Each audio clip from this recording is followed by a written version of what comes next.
Hello দর্শক বন্ধুরা, কেমন আছেন আপনারা সবাই? আশা করছি বেশ ভালো আছেন। ঢালিউডের জনপ্রিয় অভিনেত্রী শবনম বুবলি আবারও শিরোনামে উঠে এসেছেন, এবার এক চাঞ্চল্যকর ঘটনা নিয়ে। সূত্রের খবর অনুযায়ী হঠাৎ করে দেশ ছেড়ে আমেরিকা চলে যাচ্ছেন বুবলি।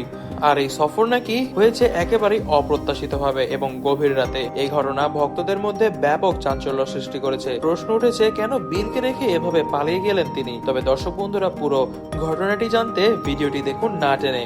মিডিয়ার গুঞ্জন অনুযায়ী বুবলির এই আচরণের পেছনে রয়েছে তার এবং অভিনেতা জায়েদ খানের মধ্যকার সম্পর্ক। শোনা যাচ্ছে বুবলির পরিবার তার এই সম্পর্কে খুশি নন এবং সম্পর্ককে মেনে নিতে চাননি পরিবারের চাপ ও সমাজের সমালোচনা সহ্য করতে না পেরে বুবলি নাকি সবকিছু পেছনে ফেলে দিয়ে আমেরিকা পাড়ি দিয়েছেন। এমনকি তার এই যাত্রার মূল উদ্দেশ্য নাকি জায়েদ খানের সঙ্গে নতুন জীবনের সূচনা। অনেকেই অবাক হয়েছেন যে বুবলি কিভাবে তার একমাত্র সন্তান বীরকে রেখে চলে গেলেন। বীর শাকিব খানের তত্ত্বাবধানে রেখে চলে গিয়েছেন বুবলি, জানা গিয়েছে এমনটাই। তবে এই সিদ্ধান্তের পিছনে আসল কারণ কি তা নিয়ে এখনো পরিষ্কার কোনো বক্তব্য পাওয়া যায়নি। তবে ধারণা করা হচ্ছে সম্পর্কের টানাপোড়েন ও পরিবারের চাপের কারণেই তিনি এই কঠিন সিদ্ধান্ত নিয়েছেন। জায়েদ খানের সঙ্গে বুবলির সম্পর্ক নিয়ে নানা গুঞ্জন থাকলেও তিনি এখনো সরাসরি কোনো মন্তব্য করেননি। তবে ঘনিষ্ঠ সূত্রে জানা গিয়েছে জায়েদ পুরো বিষয়টি নিয়ে বেশ সতর্ক। তিনি এই সম্পর্কের গুজবকে ভিত্তিহীন বলে দাবি করেছেন। বিভিন্ন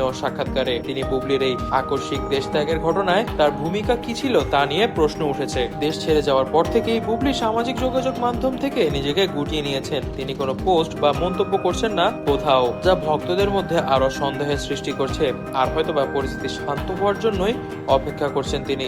বুবলির পরিবার এই সম্পর্ক এবং হঠাৎ দেশ ত্যাগের বিষয়ে কোনো মন্তব্য করতে রাজি হননি। তবে ঘনিষ্ঠজনরা বলেছেন বুবলির এই সম্পর্কের কারণে তার মা এবং পরিবারের সদস্যরা অত্যন্ত ক্ষুব্ধ এবং হতাশ। তবে দর্শক বন্ধুরা, এই বিষয়ে আপনারা কি ভাবছেন? অর্থাৎ বুবলির কি নিজের ও জায়েদ খানের সম্পর্কের জেরে দেশ ত্যাগ করা কি উচিত হয়েছিল নাকি উচিত হয়নি, তা কিন্তু অবশ্যই আপনারা কমেন্ট বক্সে কমেন্ট করে জানাবেন। এবং যারা ভিডিওটি লাইক করেননি অবশ্যই লাইক করে দিবেন, যারা সাবস্ক্রাইব করেননি অবশ্যই সাবস্ক্রাইব করে দিবেন।